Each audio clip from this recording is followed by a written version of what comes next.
नमस्कार, मैं Ravish Kumar. Cultivating hope, Piramal foundation और एनडीटीवी का ये एक नया अभियान है, एक ख़ास मकसद से कि हम उस तबके के बारे में कम से कम बात करें और बात से ज़्यादा जो कुछ कर सकते हैं वो करने के बारे में सोचें और कदम बढ़ा दें।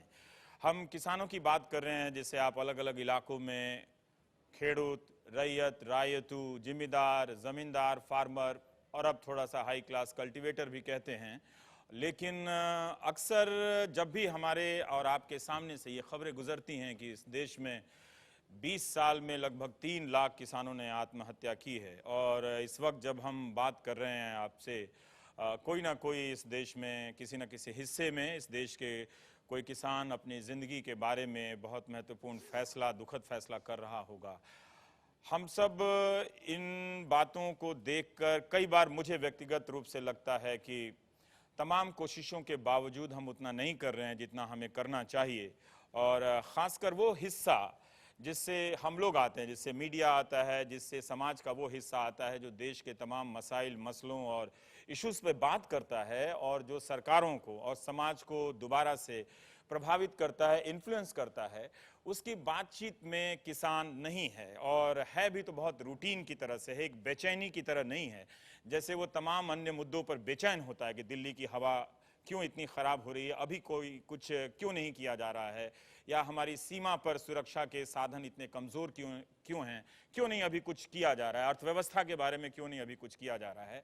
मुझे लगता है कि हम कम बात करते हैं, और ये ज़रूर है कि इसी वक्त में जब हमें ऐसा लगता है कि कुछ लोग और बहुत से ऐसे लोग अलग अलग इलाकों में खेती की दुनिया में जाकर अपने अपने सामर्थ्य से प्रयास कर रहे हैं कि क्या कुछ किया जा सकता है कि हम किसान को आत्महत्या करने से रोक सकें। लेकिन सवाल ये है कि हम जो कर रहे हैं क्या वो काफ़ी है? क्या हमारा जो करना है वो उस समस्या की जड़ तक पहुंच पा रहा है जहां से और जिससे प्रभावित होकर हमारा किसान ऐसा दुखद कदम उठाने के लिए मजबूर होता है? एक छोटा मोटा आंकड़ा है कि हम जितना हमारा किसान एक साल में 1 हेक्टेयर ज़मीन में धान और गेहूं की खेती करता है, पूरा 1 साल लग जाता है 6-6 महीने के हिसाब से। महीने की कमाई, ये भारत सरकार का आंकड़ा है कि वो 3,000 रुपये से ज़्यादा नहीं कमाता है।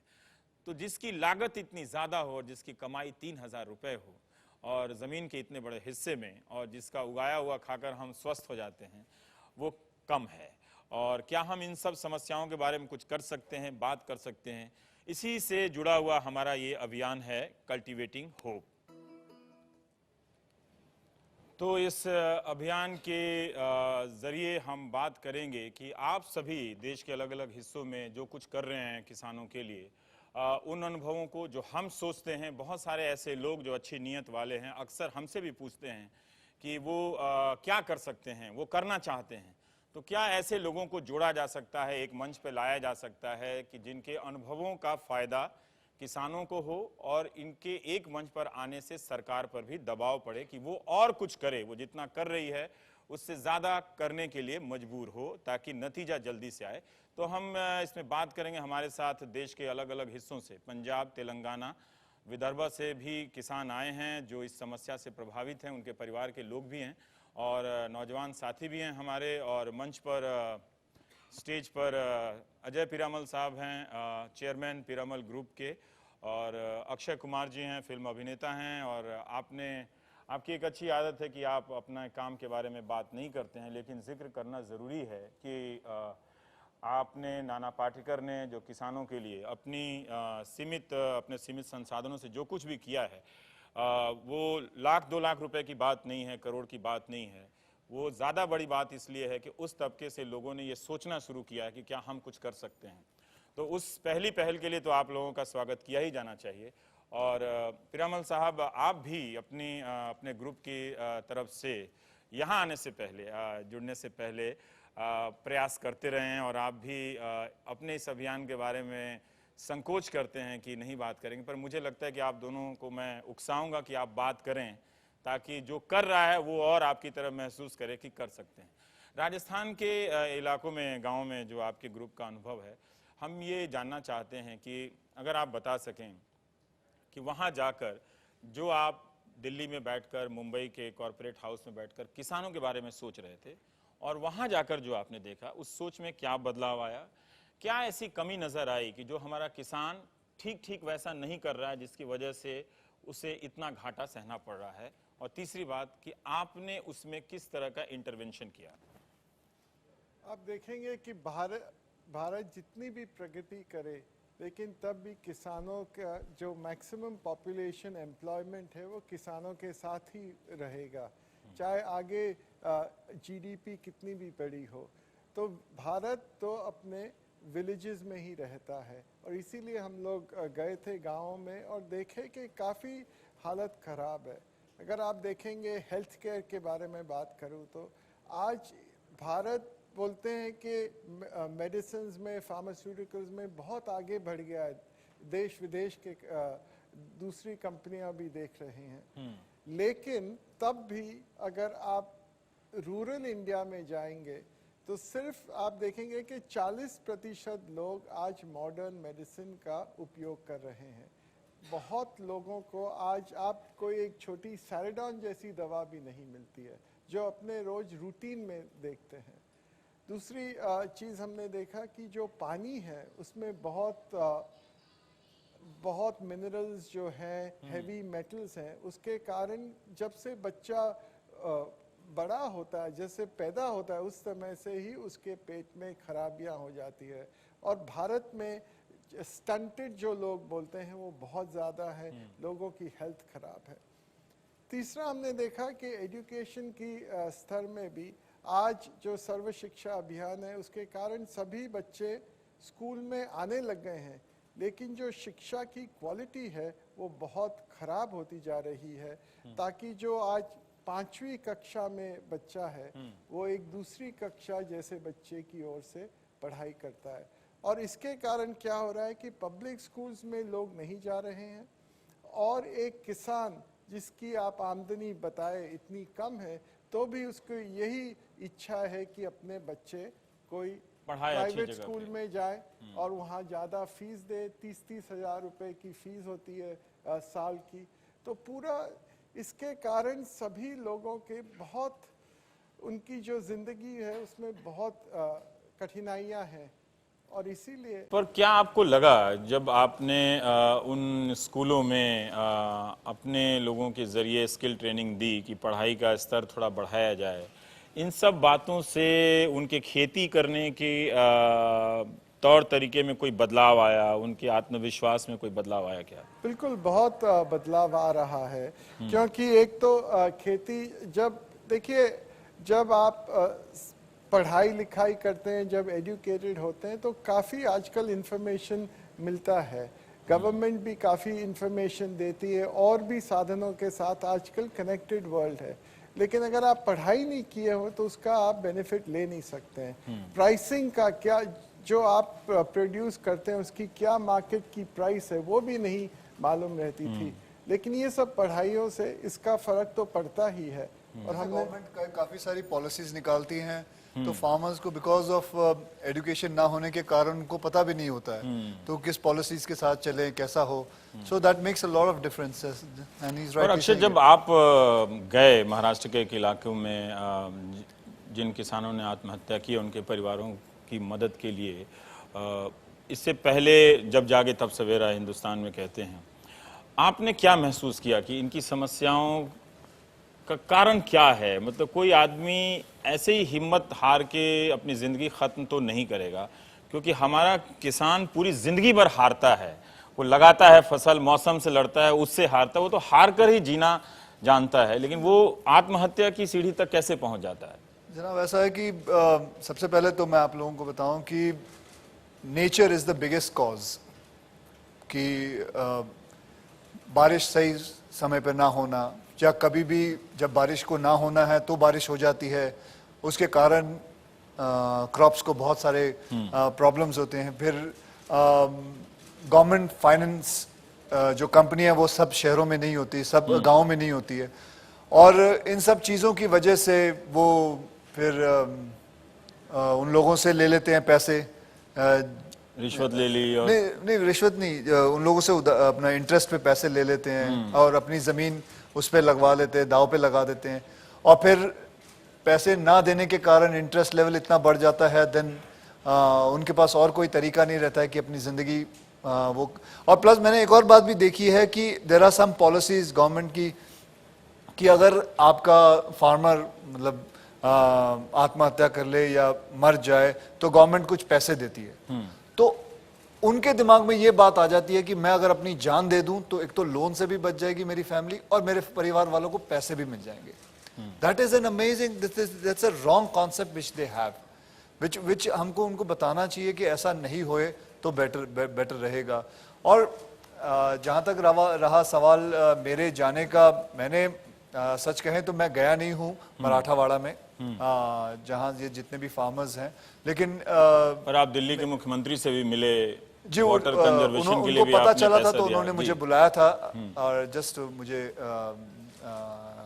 एक थैंक यू कहने के लिए, और बहुत अच्छी तरह मुझसे मिले, बहुत अच्छी तरह बातें हुई उनके साथ।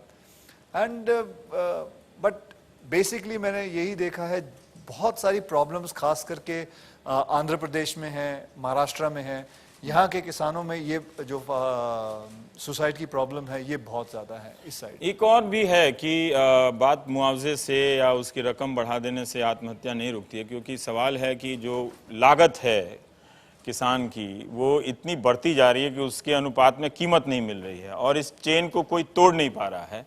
तो अभी पीयूष गोयल साहब कह रहे थे हमारे इस रिपोर्ट में, मुझे लगता है कि अगर इंडस्ट्री के लोग उस चेन को तोड़ने में मदद कर दें, कि बता दें कोई ऐसा तरीका कि किसान अगर 10,000 रुपया लगा रहा है प्रति एकड़ तो उसे नुकसान ना हो, कम से कम वो 20,000 रुपया कमा ले, जिससे वो 20,000 भी कमाएगा तो भी आप साल में बांटेंगे तो महीने में 2,000-3,000 ही होगा। तो ये जो एक बड़ा संकट है, और ख़ासकर जो सूदखोर और महाजन हैं उसके नेटवर्क में जो हमारा किसान फंसता है, वो शायद उसे जोड़ना भी नहीं आता होगा कि कितना चक्रवृद्धि ब्याज में उसका सूद बढ़ता चला जा रहा है और वो फंसता है उससे। और मैंने ये भी एक सवाल पूछना है कि हमारे यहाँ ऐसा क्यों नहीं होता है कि साल में 2 क्रॉप्स करें या 3 क्रॉप्स करें, एक ही क्रॉप की, मतलब it's a kind of a rule कि एक ही क्रॉप कर सकते हैं साल का। That I have not understood. इसका हमारे किसान आए हैं, वो लोग बताएंगे और उम्मीद भी करेंगे कि जो हम नहीं जानते हैं वो आप थोड़ा सा बताएं, ताकि इस कार्यक्रम के जरिए जो दर्शकों का बड़ा समाज देख रहा है वो भी कुछ जानता है और कुछ नहीं जानता है।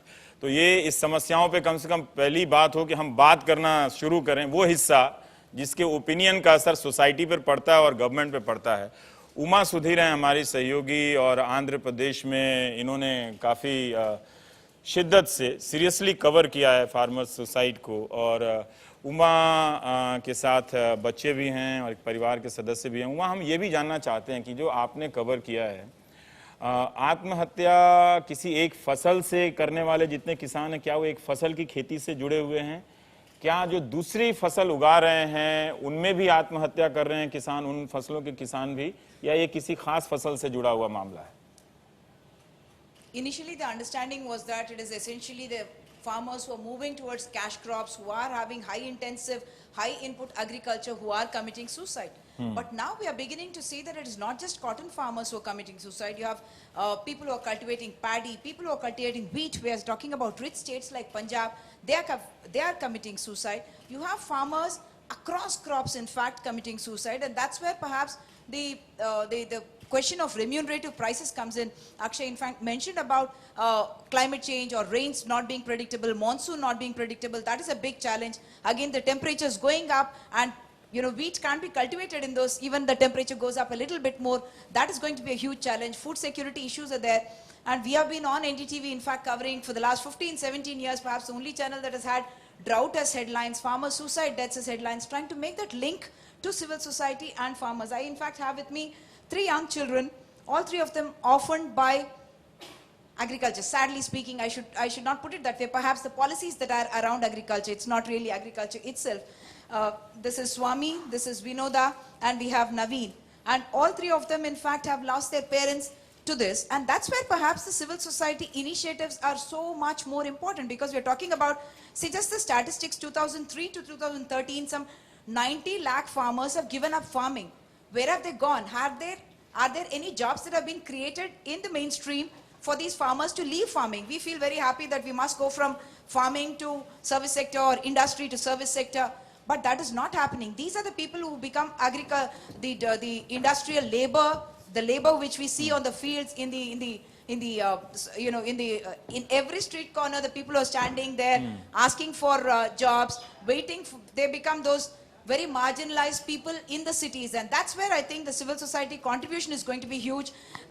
In fact, Mr. Harinder Sikka saw a story of of this report, and people like him and their foundation coming forward to adopt these children. When we are talking about any family you go and ask, they will say Generation Next doesn't want to do farming.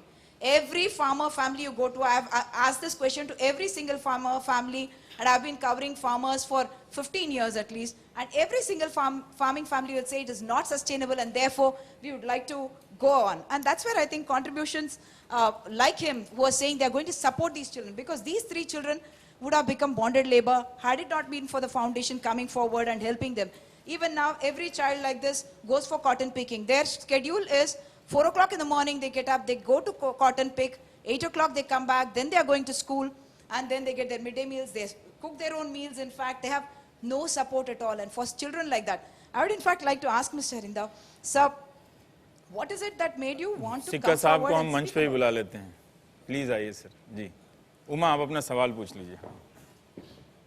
हाँ, It's very heartening when civil society reacts to these individual stories of these kind of children. You have come forward, you in fact visited these places, you created a bond with them. These children now call you in fact daddy. And you have said that you are going to support them. What was the reason you thought this was important for you to do? You live somewhere else, one other part of India, and you came all the way to Telangana, to those villages where these children live, to hold their hand and say that I'm going to show you a future, cultivating hope. That's exactly what you did in their hearts. These children, I saw them in tears, and now I see them with smiles. You see, one does what one gets blessed to do. In the foundation for past not 1-2 years, more than 7 years, we've been doing this on a very quiet manner. The problem was that he was not willing to open up. The education part is something which we took up in a very serious level, because you provide education, you are digitally able to connect them. You provide a good health care, telemedicine, which we have succeeded. Our initiatives have become Harvard Business School case studies. Similarly with water. So if you give them a clean drinking water, like we have now set up the water plant in Telangana in the Pedichit school. If these basic infrastructures are created, we have a problem. But rather than problem which is going to be hanging around, we need to offer them a solution. सिक्का साहब, जब आपने ये किया, कुछ बदलाव आपने देखा कि खेती को लेकर उनका नजरिया बदला हो या उनका विश्वास बदला हो कि आप आए हैं उनकी मदद करने के लिए, तो वो और 2 कदम आगे चल सकते हैं? कुछ चेंज आया उसको आपने? हालांकि खेती में कोई भी बदलाव इतनी जल्दी उम्मीद नहीं करनी चाहिए कि काफ़ी वक्त लगता है, लेकिन फिर भी लोगों को अपने ही काम को, जिससे घाटे का सौदा, एक फेल काम देख रहे हैं कि वो फेल हो चुका है, उसमें कोई चेंज आया क्या? एक होप जागी थी, ये बॉन्डेड लेबर बन सकते थे। एक होप जगी है, ये कल को पढ़े लिखेंगे, अच्छे स्कूल जाने वाले हैं, इनके लिए अरेंजमेंट किया जा रहा है। अभी मैं इनसे बात नहीं कर सकता हूँ, ये तेलुगु में बोलते हैं, मैं नहीं समझ सकता, मैं हिंदी इंग्लिश बोलता हूँ, ये नहीं समझ सकते।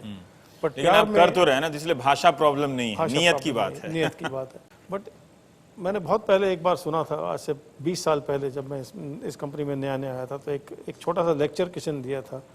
उसमें एक सेंटेंस बोला गया था कि वो स्टार फिश जो है ना, वो एक शोर पे जो बाहर आ जाती है, तो मिलियंस ऑफ स्टार फिश बाहर आ जाती है। तो सुबह एक आदमी वो एक स्टार फिश को उठा के पानी में फेंक देता था। तो उसको पूछा गया कि ये यहाँ पर मिलियंस ऑफ स्टार फिश हैं, आप कोई बदलाव नहीं ला सकते? He picked up another starfish and threw it in the water and said, उसमें बदलाव आ गया। तो millions of children are suffering, but आप अपनी तरफ से छोटा सा भी काम शुरू कर दें तो एक पत्थर बन गया, एक फाउंडेशन लग गई। और ये मैंने 7 साल से बगड़ में, गुजरात में 104 एम्बुलेंस सर्विसेज जो हम चला रहे हैं, हम 60 लाख कॉल लेते हैं हर रोज की। जिस मैग्नीट्यूड पे काम कर रहा है ये फाउंडेशन, उसके बारे में जितना कम लोगों को मालूम है, ये हमें वो अपने आप को उस पॉलिसी से बाहर आना पड़ा यहाँ इस स्टेज पे लाने के लिए। Okay, I had a very long, बात ही नहीं करना चाहते थे। I had a very long discussion with Akshay, and what I learned he is doing why is it that he is not speaking? He But- is training girls to become martial art trainers in Surat.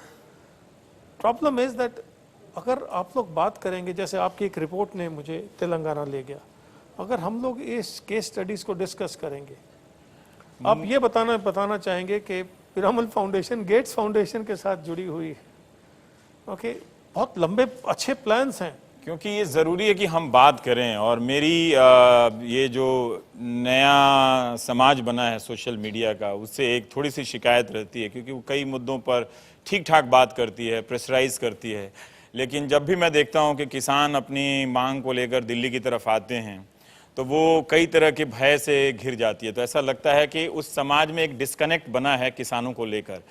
Manoj Kumar ने जो उपहार में जिस किसान को दिखाया था, और शायद 2 बीघा ज़मीन वाली जो तस्वीर थी, उस दौर से भी हम बहुत आगे जा चुके हैं। अब के फिल्मों में तो किसान भी नहीं होते हैं, लेकिन खेत ज़रूर होता है, उसमें से हीरो दौड़ता हुआ आता है, लेकिन ये समाज बात नहीं करता। इसलिए मैं आपकी इस बात का समर्थन करूंगा कि काम कीजिए तो बताइए नहीं, लेकिन एक वक्त आता है कि काम करने से पहले और काम करने के बाद बताना पड़ता है कि हाँ हम ये कर रहे हैं, ताकि बहुत से ऐसे लोगों को, मैं भी जानता हूं, जो कुछ कर रहे हैं लेकिन सबको पता है कि क्या वो अकेले हैं क्या, या वो कुछ कर रहे हैं। इस शो से ठीक पहले जब मैं मेकअप कर रहा था तो एक किसी बड़ी आर्टिस्ट का फोन आया कि वो बुंदेलखंड की रिपोर्ट देकर एनडीटीवी श्रीनिवासन जैन की, वो कुछ मदद करना चाहती हैं, लेकिन वो क्या करें, वो क्या कर सकती हैं। तो इसका मतलब है कि इस देश में लोग हैं कि वो कुछ करना चाहते हैं, पर शायद ऐसा कोई मंच नहीं है, सरकार ने भी नहीं बनाया या हमारी सिविल सोसाइटी ने भी वैसा कुछ मंच नहीं बनाया। लेकिन फिर भी अक्षय,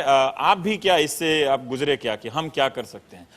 फिल्मी दुनिया के लोग तमाम आपदाओं में मदद करते रहे हैं, ऐसी बात नहीं है। देखिए, आज की जितनी भी बातचीत हो रही है, मैं मैडम की बात भी सुन रहा था और आप सबकी बात सुन रहा हूं, मैं कहता हूं देश में बहुत प्रॉब्लम्स हैं। अगर मैं बैठ जाऊं अपनी इंडस्ट्री की प्रॉब्लम लेके, टैक्सेशन प्रॉब्लम, ये प्रॉब्लम, वही खत्म नहीं बहुत होगा। छोटी प्रॉब्लम है, हमारी बहुत छोटी प्रॉब्लम है। लेकिन जो आज एक बात मैंने अभी सुनी कि सबसे बड़ी प्रॉब्लम है फार्मर्स की। अगर इन्होंने, जो नेक्स्ट जनरेशन ने फार्मिंग करना छोड़ दिया तो गेम खत्म हो जाएगा, खाना नहीं मिलेगा, सब कुछ प्रॉब्लम जितने भी शुरू हो जाएंगे, इधर पैसा कमाने का कुछ फायदा नहीं है। आज मैं अगर यही कहूंगा कि सबसे बड़ी प्रॉब्लम यह है फार्मर्स की, गवर्नमेंट को सबसे पहले हर काम छोड़ के ये प्रॉब्लम सॉल्व करें, क्योंकि अगर ये प्रॉब्लम सॉल्व होगी तो ही सब कुछ होगा। बहुत अच्छी बात, बहुत अच्छी बात है, क्योंकि अक्सर मैं देख रहा हूं कि सरकारों में उनके पास ये एक नजरिया बन गया है कि वो खेती को छोड़कर कुछ भी कर सकते हैं, जबकि इतना बड़ा सेक्टर कोई भी नहीं है इस देश में जो 70% लोगों को कम से कम वो पाल रहा है। खेती में 70% लोग जुड़े हुए हैं, और उस खेती से अगर लाखों की संख्या में लोग छोड़ना शुरू करें तो ये बहुत दुखद हो जाता है। Punjab as that बिल्कुल, place where green belt was 99% आपके यहाँ इरिगेशन है, तब बताइए कि पूरा कॉटन फार्मिंग डूब गया।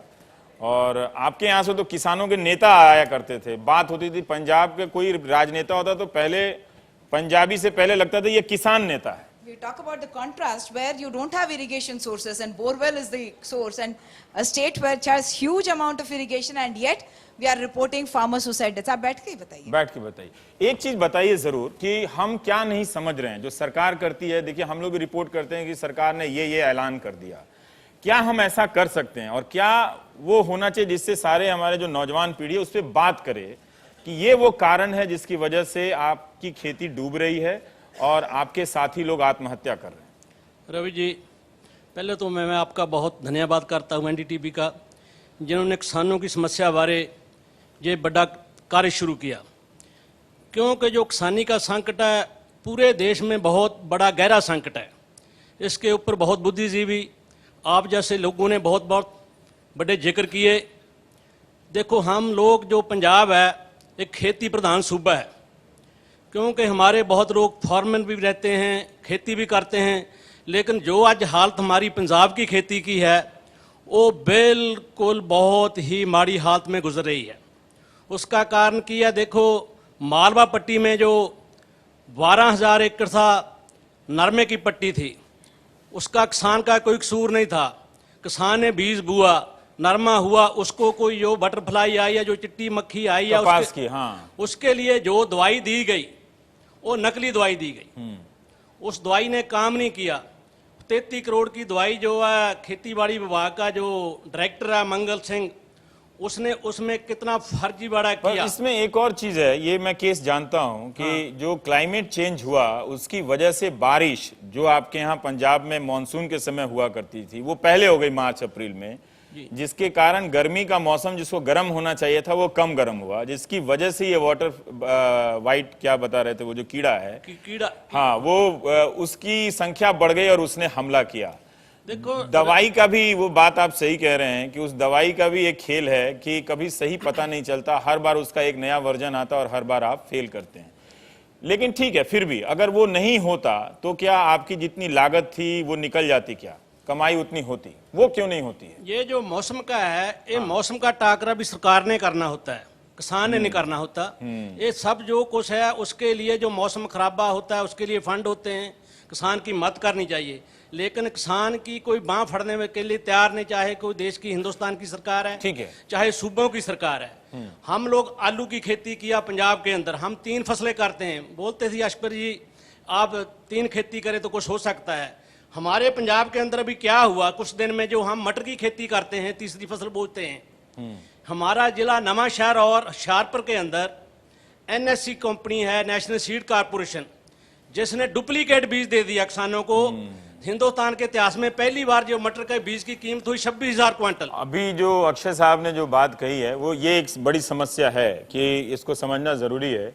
जो बीज का जो खेल है कि कई बार बीज खराब आता है या कंपनियां आप बीज देती हैं। पहले हमारे बाप दादा के समय हम बीज को अपनी फसल से बचा के रखते थे तो उसकी प्योरिटी होती थी, लेकिन एक इम्प्योरिटी होती है, ये जो ऐसे लोग होते हैं जो they should be charge for murder और उनके खिलाफ कार्रवाई नहीं होती है। Spurious seeds, spurious everything virtually, and they have no recourse at all. One other thing जो एग्रीकल्चर में है कि टेक्नोलॉजी भी बहुत आगे बढ़ गई है, लेकिन अपने एग्रीकल्चरल रेवोल्यूशन जो 60s और 70 में हुआ था, जब पंजाब ने इतना प्रोडक्शन दिया, उसके बाद कोई टेक्नोलॉजी नहीं गवर्नमेंट लाई नहीं है। इसलिए आप देखिए, और जैसे सब्सिडीज आ रही हैं तो पानी ज़्यादा कंज्यूम हो रहा है। तो आज वाटर टेबल देखिए पंजाब में कितना नीचे आ गया है, 300 फीट 400 फीट से पानी नहीं मिलता है। पर एक बात है कि हम अगर सचमुच सीरियस हैं तो जो अक्षय कह रहे हैं कि जो डिफॉल्टर हैं किसानों के मामले में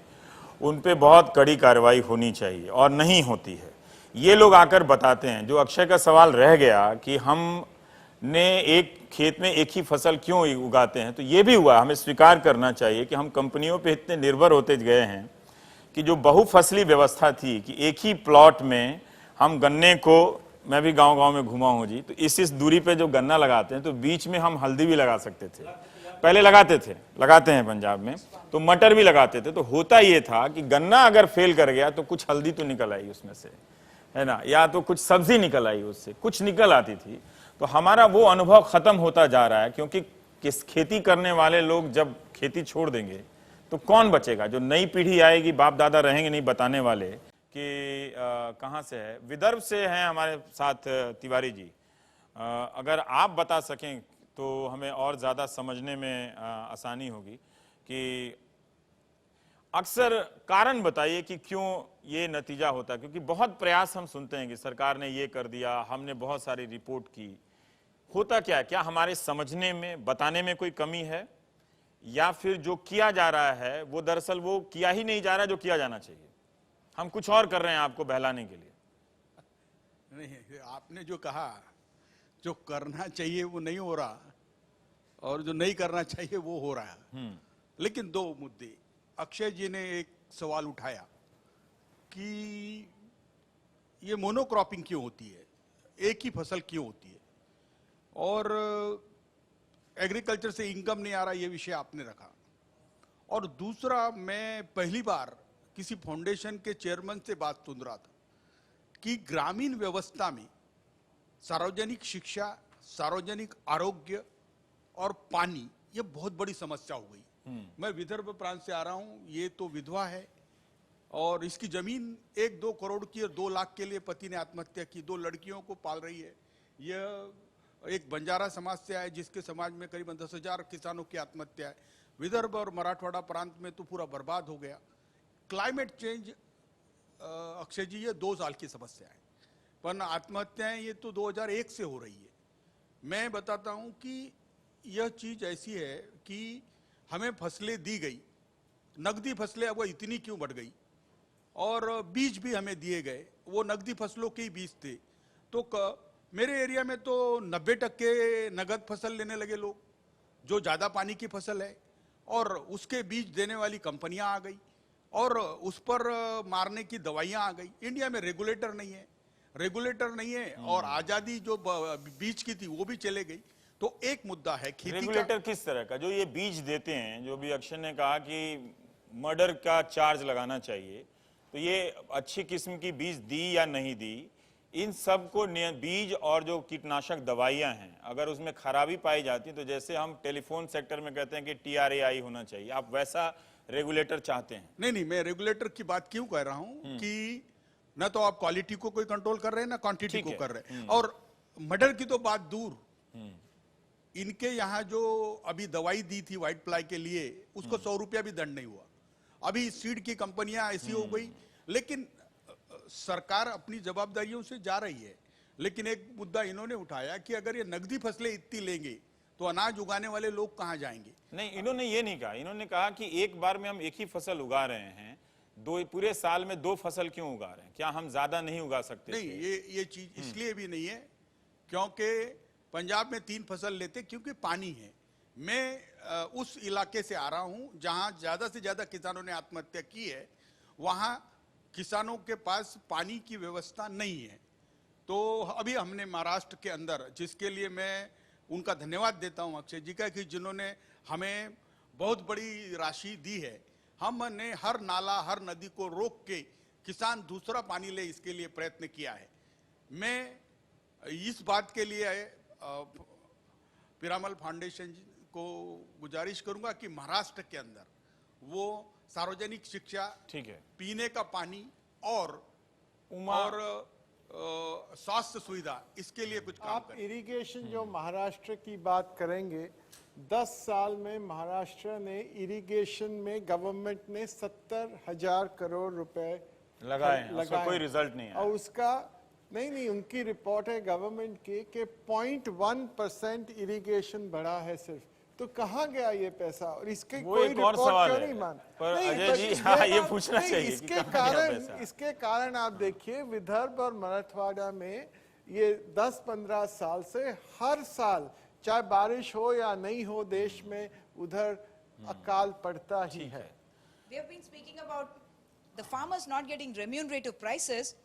Government's own accounts say that the cultivation of safe paddy, for instance, the minimum support price is hardly half, 50% of the cultivating price. These are government's own estimates. The state government of Andhra Pradesh, for instance, has estimated that the cost of cultivating paddy is double of what the government is actually giving. The second thing is about monocropping. When you're talking about, government has so strongly supported rice, paddy, for instance, that all those crops which are don't require so much of water, that those crops are not getting encouraged, and we need to bring them into the PDS, and we are talking them as the health crops now. The dry cereals, that the bajra, the jowar, which are the high protein, high calcium things. In fact, while we talk about all this distressing scenario, I must also say that the wheels of rural India, if they are running, because of bravery of people like Sunita, who despite the challenges, she probably has to continue in farming, and that's the reason why we are all eating today. She lost her husband in 2014. She's bringing up her 2 children, 2 girls, sending them to school and continuing with farming. Sunita ji, आपने बहुत बहुत कष्ट देखे हैं. आपके husband ने भी अपना आत्महत्या कर लिया था. उसके बाद आपको कैसा सपोर्ट आप चाहते थे और कैसे आपने निभाया? आपने बच्चों को भी पढ़ाया है. आपके बच्चे क्या पढ़ रहे हैं? क्या वो लोग भी अभी फार्मिंग करेंगे? क्या वो लोग किसान बनना चाहेंगे या फिर किसान से शादी करना चाहेंगे? किसानों से तो बच्चों को पूरी नफरत हो गई. क्यों तो किसान अभी किसान की पूरी यही उम्मीद ही खत्म हो गई. बारिश कम होने की वजह से, और सरकार भी कुछ मदद नहीं कर रही उसकी वजह से भी. और किसान अपना ये खेती करने का धंधा जो अभी सब हमारे उधर के खेत वाले सभी किसान छोड़ना चाह रहे। क्यों? तो 3-4 साल से वही हाल है हमारे, करते करते थक गए हम। हाँ, 1 साल का खर्चा 1 लाख का होता और 50,000 का ये होता हमको, तो क्या करेंगे? खाना पीना इसमें जो हमारा खर्चा होता लगता पूरे साल का, वो निकल नहीं रहा। और व्यापार उधार पैसे लेते वो भी नहीं वापस चुका पा रहे, और बैंक का भी लोन लेते वो भी नहीं दे पा रहे, तो बैंक भी हमको कर्जा नहीं दे रही, तो क्या करेंगे? खेती करने की उम्मीद ही खत्म हो गई हमारी। ये बहुत बड़ी बात इन्होंने कह दी कि जैसे किसान आपने तभी इन्होंने माइक सही रखा नहीं था, लेकिन एक बात बहुत चौंकने करने वाली है जो इन्होंने बोली, शायद आप लोगों ने ना सुनी हो, कि मेरे बच्चे नफरत करते हैं फार्मिंग से। अगर आज एक फार्मर की बीवी ये बोले कि मेरे बच्चे नफरत करते हैं फार्मिंग से, तो ये बात बहुत बहुत बेकार और बहुत ही गंदी है हमारे देश के लिए। एंड अगर हम चौकन्ने नहीं हुए तो दूर नहीं है वो दिन जब हमें अनाज के लिए बाहर से खाना मंगवाना पड़ेगा। और मतलब आप सब जानते हैं, सब अक्लमंद हैं, सब समझदार हैं कि कितनी प्रॉब्लम्स आ सकती हैं।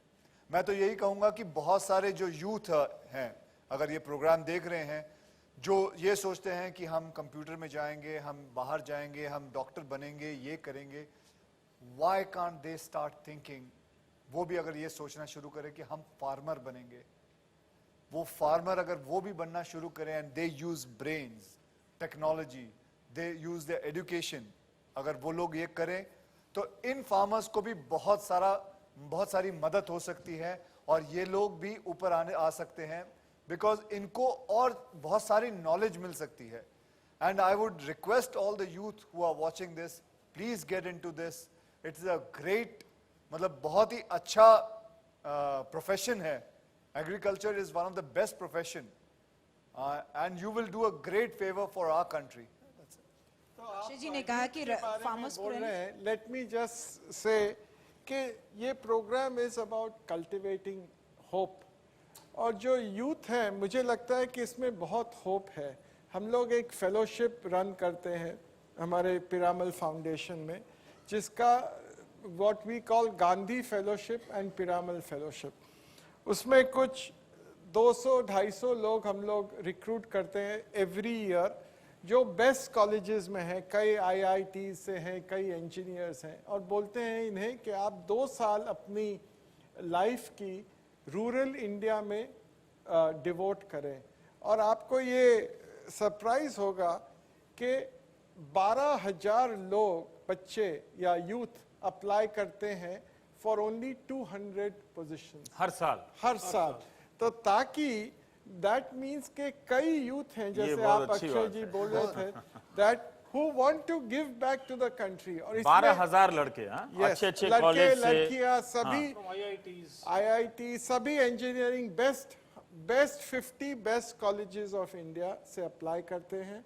लड़के हैं, लड़कियां हैं, अर्बन हैं, रूरल हैं, from good families, from middle class families, from every section of society, and they are giving 2 years of their life ताकि इंडिया इज बेटर। उनके पेरेंट्स जब ये फैसला लेते हैं, उनके पेरेंट्स के बारे में कोई रिएक्शन है कि उनकी सोसाइटी, जैसा अभी अक्षय ने इशारा किया इस बात को लेकर, उसका कोई तजुर्बा आप शेयर करना चाहेंगे? तो पेरेंट्स पहले, ये कुछ 7 साल से हम लोग कर रहे हैं, पहले 1-2 साल तो पेरेंट्स को बहुत चिंता हुई। अगर मैं होता तो मुझे भी चिंता होती कि ये बच्चे आगे बढ़कर क्या करेंगे, इन लोग काम करेंगे, ये कैसे गाँवों में रह सकते हैं, इतनी कठिन स्थिति में कैसे सरवाइव कर सकते हैं, क्या होगा इनको, ये स्लम में जाके रह जाते हैं।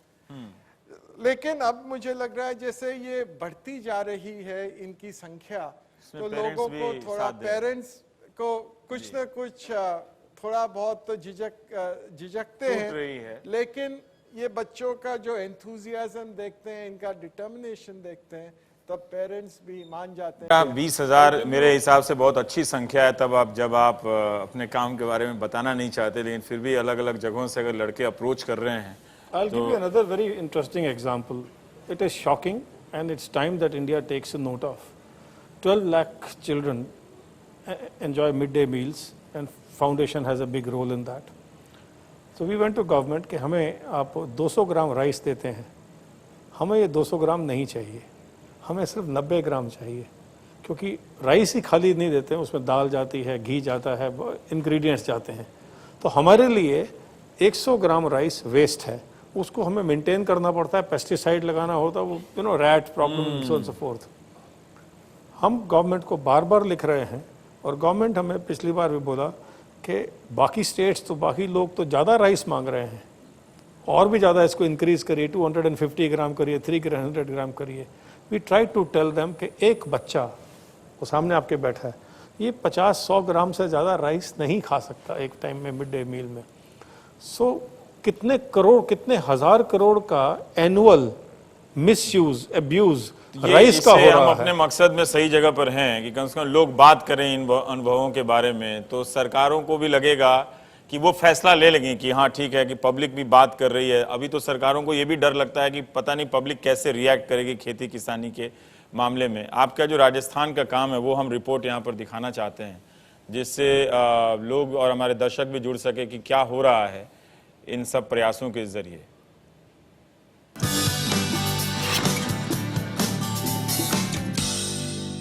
लोगों को कैसे हमने भरोसा दिलाया कि कैसे इलेक्शन होते हैं, लोग क्या सोचते हैं। The first step towards understanding rural communities. I will do something. Fellows from universities like Yale and Harvard come and spend a few months in the village, supported by the Piramal Foundation. Schools, water, ATMs, even a BPO for farmers' wives. This initiative is to improve rural living by merging it with technology. Our foundation's the basic belief is that if you have to do any impact in India, it has to be on scale. When they decided to give back to their community, they chose Bagar, a dusty town in an area that is called Shekhawati in Rajasthan. From here, Marwari communities have migrated over the years to start successful businesses in the world. Let's take Rajasthan where we are in. They have about आप और नाना पाटेकर आए आगे आकर मदद करने के लिए। तो गुजरात के तापी से एक बिल्कुल नौजवान चुस्त दुरुस्त बिल्कुल आप ही की तरह आया मेरे पास बिना बताए, और उसने कहा कि मैं 30 लाख के कर्जे में हूँ और कपास की खेती में मेरा सब कुछ डूब गया है, और आप इन लोगों से बात कीजिए, 1 महीने का मैं वक्त देता हूँ वरना मैं अपनी ज़िंदगी ख़त्म कर लूँगा।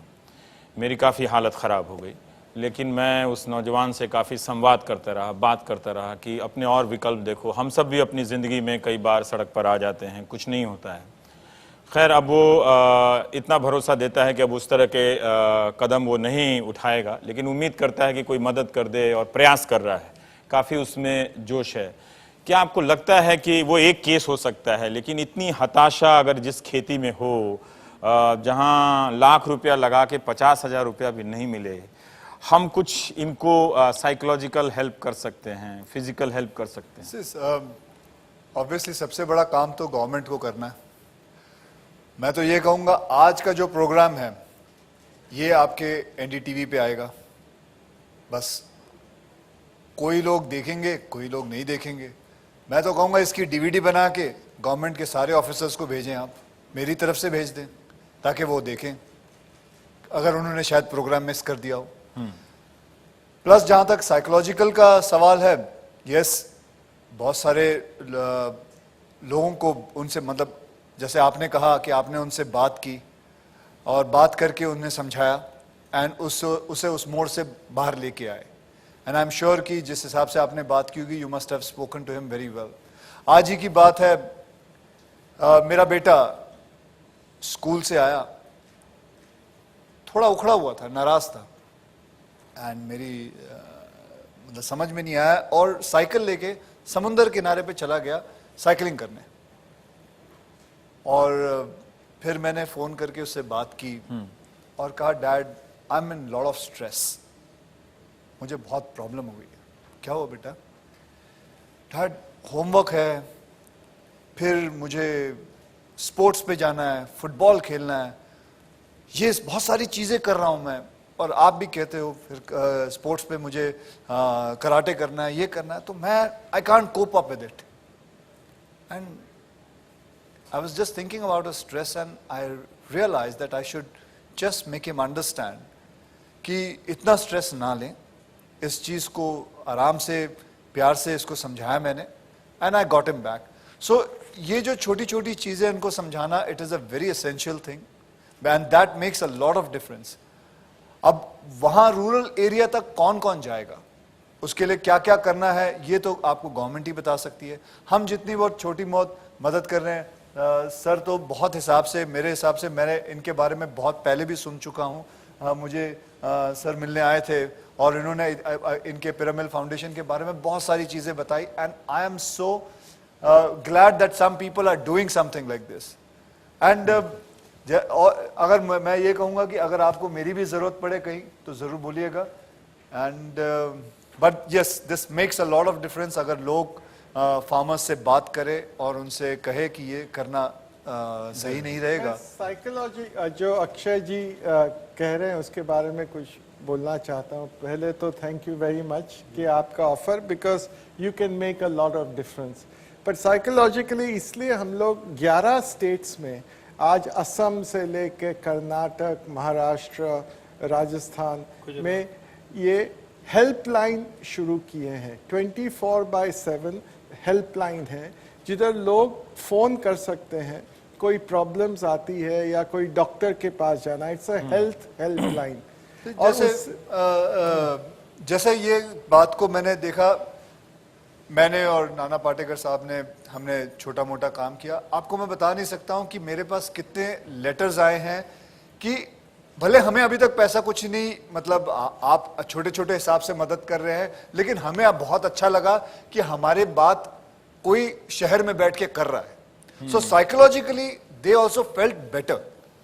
तो मैं कहूंगा कि ये चीजें अगर मुद्दा ये a big hero like you and a foundation like Piramal Foundation coming together and debating this entire issue is something that brings it to the mainstream. And what you are talking हम about. सब ने किसानों को छोड़ दिया है और हम उनकी बात नहीं करते हैं. उनके कंधे पर हाथ रखने का वक्त तो है, चाहे हम अपने फैसले से या अपने स्तर पे कोई मदद कर पाएं या ना कर पाएं, लेकिन उनके साथ खड़े होने का तो ये वक्त है और इससे फर्क पड़ता है. तेजस ने बात की है नाना पाटेकर साहब से, उनसे वो हिस्सा हम अपने दर्शकों को दिखाना चाहते हैं. I am Tejas Mehta and joining us today is one of India's finest actors who has not only opened his purse but also his heart for this very cause. Nana ji, thank you so much for joining us here.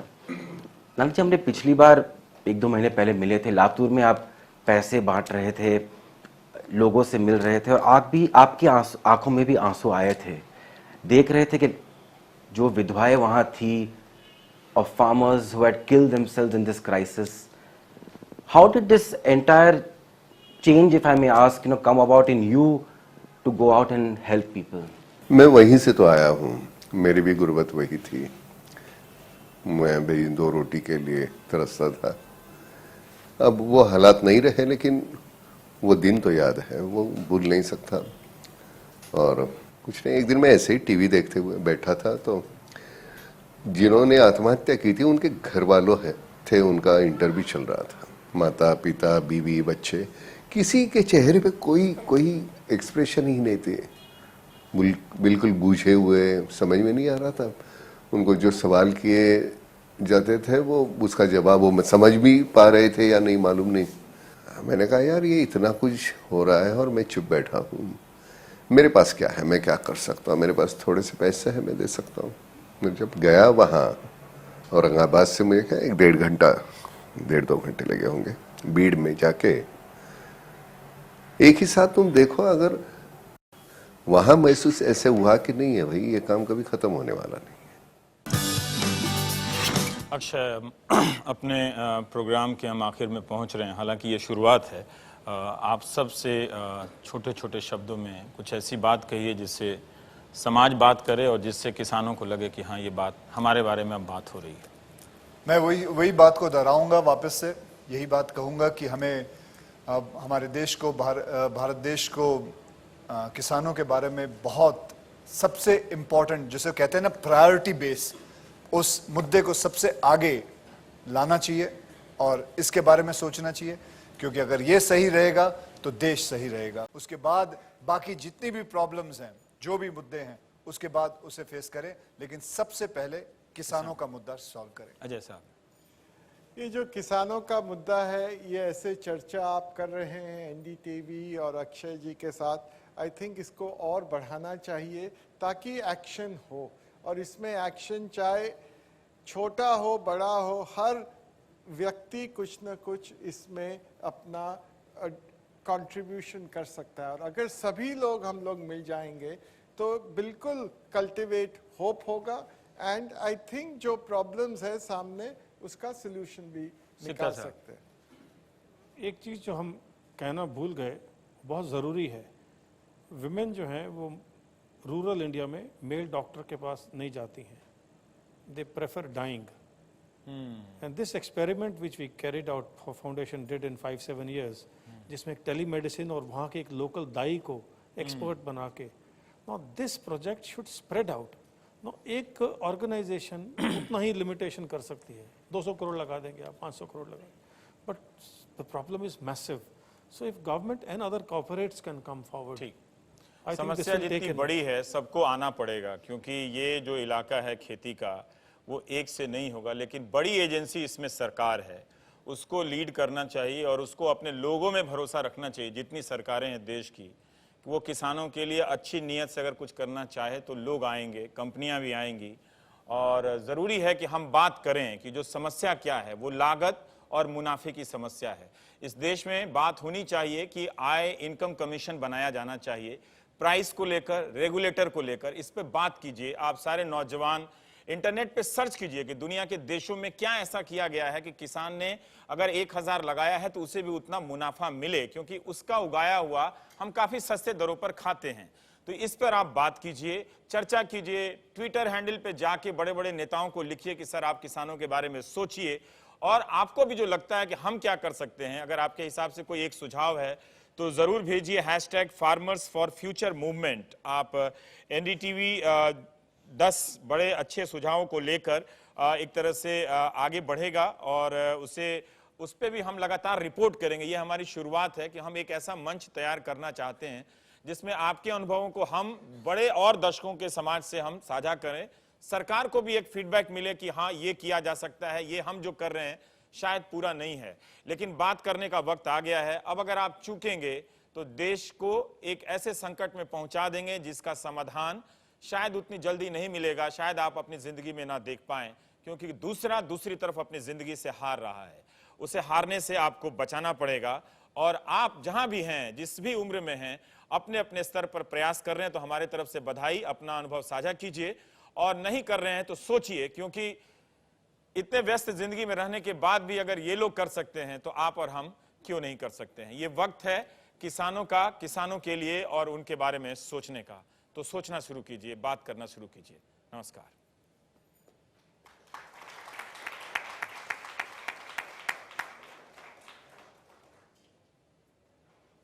आप लोग कोई सवाल पूछना हो तो पूछ सकते हैं सर, प्रेस से।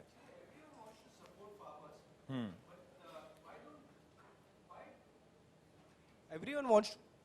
हाँ ठीक है, माइक ठीक है सर। हाँ, Everyone wants to support farmers.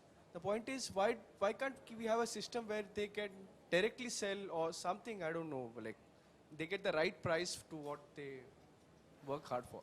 इसीलिए बात हो रही है कि एक फार्मर्स इनकम कमीशन बनाया जाए, जहां हम इनकी समस्याओं को बात कर सकें कि क्या किया जा सकता है। कि आप चावल, धान और गेहूं साल भर 6 महीना, मतलब आप खेती करके तो देखिए कि खेत में रोज जाके देखना पड़ता है कि कोई नीलगाय तो नहीं चर गई, जो खाद डाला था वो सही है कि नहीं। Let me add one more thing. We are using 10 times the water that Israel does to produce 1 ton of rice. अच्छा, एक चीज और मैं इस पॉइंट पे बताना चाहूंगा कि Hindustan second largest producer of rice है, global area wise I am talking. हमारे 44 हेक्टेयर जमीन हमारी राइस होती है, जो मतलब अगर उसमें अगर हमें 7 टन या 10 टन ठीक ऐसे है, क्विंटल अब ये मिले, सवाल उठ गया है, आप अपने अनुभव से बता सकते हैं क्या टेक्नोलॉजी की कमी है या उसी 1 हेक्टेयर खेत में हम ज्यादा धान की फसल to do developments in do their job. 12,000 sir जैसा कि हमने बात किया था 12,000 लोग from top institute of technologies they volunteer to do some stuff but 9 से 10 लाख लोग every year they give IIT JEE and other competitive exams. Why is that they are not motivated enough to do something for their own country? एक और concern है that agriculture along with being tax free and being an opportunity for students as in technology students, it is also the sector जिसमें सबसे ज़्यादा subsidies provide करी जाती है सरकार की तरफ से. अगर आज मैं इंडस्ट्री खोलता हूँ और मेरी कोई नेचुरल डिजास्टर होता है, गवर्नमेंट वोंट पे मी, बट आज अगर नेचुरल डिजास्टर होता है या फिर crops they get ruined, government pay them a little compensation. ये सही नहीं है, ये सही नहीं है. यही एक नजरिए के बदलाव की बात है. शेतकरी हूँ, साहब जी बोला 2 पिक लो करके, तो बिजली हमको रात को 10 घंटे देती, दिन में 10 घंटे बंद रहती साहब. 10 घंटे में आधा घंटे बंद करती, रात में बिजली रही तो वलिद करने को जाना पड़ता. 10 एकड़ खेती में 60,000 रुपए लोन देती, एक पान टपरी रहे तो उसको 50,000 देती थी. वो 20 लाख की खेती है, 60,000 लोन, 2 लाख रुपए खर्चा आया, 30 क्विंटल कपास हुआ समझा, 1,20,000 का कपास हुआ, 80,000 घाटे में हूं, फिर आत्महत्या करूं नहीं तो क्या करूं. नहीं, बिल्कुल आप, it is so sad and you can see how much anger it is there. शासन जवाबदार है इसमें. और कोरडवाहू हमारे एरिया विदर्भ में कोरडवाहू खेती है, 95% कोरडवाहू है. बिजली विदर्भ में हो रही, अब यहाँ मुंबई में आया मैं, भाव लाया तो चकाचक दिख रहा. इधर हमारी तरफ 2-2, 3-3 घंटे नाही रहती. म्हणजे चांगलं तुम्ही असा जोरात म्हणतात, तुमचं सगळं ऐकणार आहे लोक, तुमचं सगळं ऐकणार आहे. चांगलं केलं तुम्ही, जोरात सांगितलं. शेतकऱ्याची परिस्थिती एवढी गंभीर आहे. हो बरोबर आहे. तुम्ही एवढं मांडले आहे, तुम्ही अजून मांडाव. ये हम सभी के लिए सोचने की बात है, शर्म की बात है कि इन समस्याओं के बारे में हम उतनी ईमानदारी नहीं दिखा पाते हैं. उम्मीद हम करते हैं कि ये बातों का सिलसिला बढ़ेगा. ये आज शुरुआत है, इसमें बहुत सारी कमियां होंगी, लेकिन जैसे जैसे आप लोगों का साथ मिलता जाएगा हम इससे बढ़ाएंगे, और नहीं भी मिलेगा तब भी बढ़ाएंगे, बढ़ा ही रहे थे. सो हम आपको छोड़ के नहीं जा रहे हैं, सो चिंता मत कीजिएगा कि इतने सालों से उमा सुधीर अपने मोर्चे पर डटी हुई हैं. श्रीनिवासन जैन आज भी किसी बुंदेलखंड के इलाके में घूम ही रहे होंगे, मैं भी कहीं से घूम ही आता हूं, तो चिंता मत कीजिएगा. अपने तरफ से अपना अपना हिस्सा तो अदा करके जाएंगे. किसान का बेटा हूं, इसलिए मुझे लगता है कि ईमानदारी से काम होनी चाहिए. अफसोस कि मुझे भी यही सिखाया गया था कि खेती मत करना, इसलिए थोड़ी तकलीफ होती है. और खेती पर बात करते हुए कुछ गलती हो जाती है तो गांव से माँ का फोन आ जाता है कि ठीक से तो जानते हो नहीं क्या बात करते हो. तो इसलिए तैयारी करनी पड़ती है. तो आने से पहले माँ को फोन करके आया था कि क्या क्या प्रॉब्लम है जरा बता दो. गूगल बाद में. Time we highlight their condition and bridge the gap between urban Indians and the hands that feed us.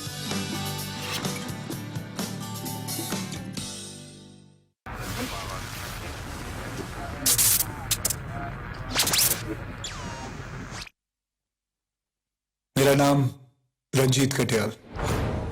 1990 तक कुवैत में मेरे नाम से कुछ लोग डरते थे, कुछ लोग जलते थे, लेकिन मेरे नाम से सब लोग जुड़ना चाहते थे.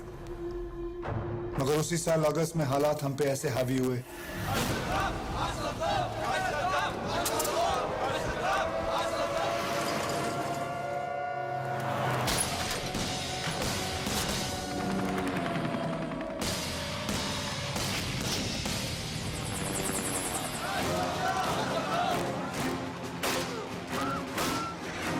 और 1,70,000 हिंदुस्तानियों की तरह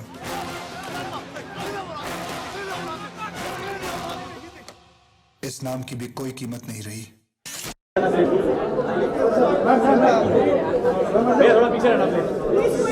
Hi, how are you? Come here now, so I can talk.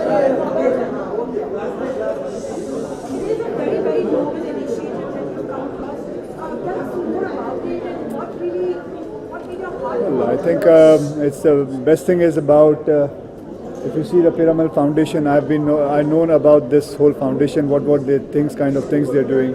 So they were working for the farmers. They're doing a lot of things for the farmers. So I got this opportunity to come here and be with them and talk about it.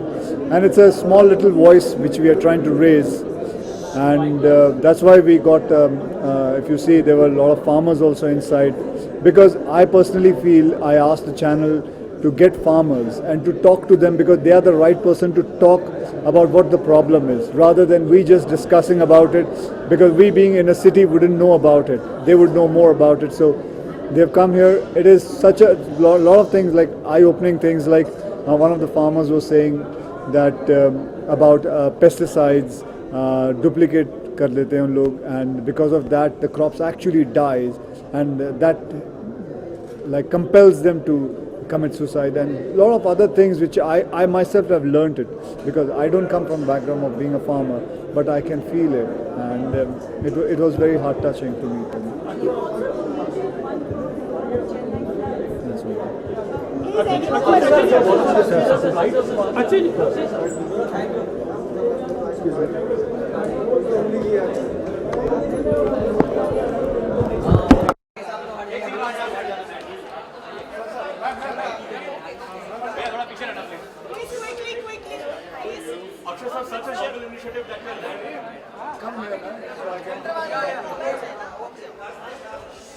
It is a very, very noble initiative that you've come across. Tell us more about it and what made your heart go out to this? The best thing is about you see the Piramal Foundation. I've known about this whole foundation, what the kind of things they're doing. So they were working for the farmers. They're doing a lot of things for the farmers. So I got this opportunity to come here and be with them and talk about it. And it's a small little voice which we are trying to raise. And that's why we got, if you see, there were a lot of farmers also inside.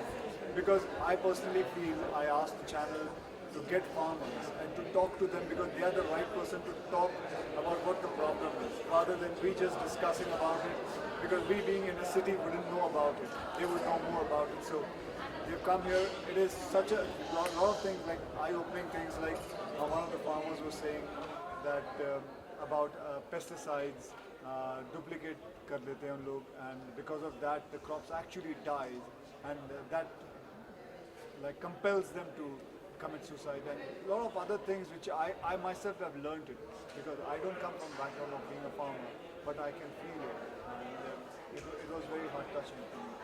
You also donated 1 crore for Chennai floods. Please,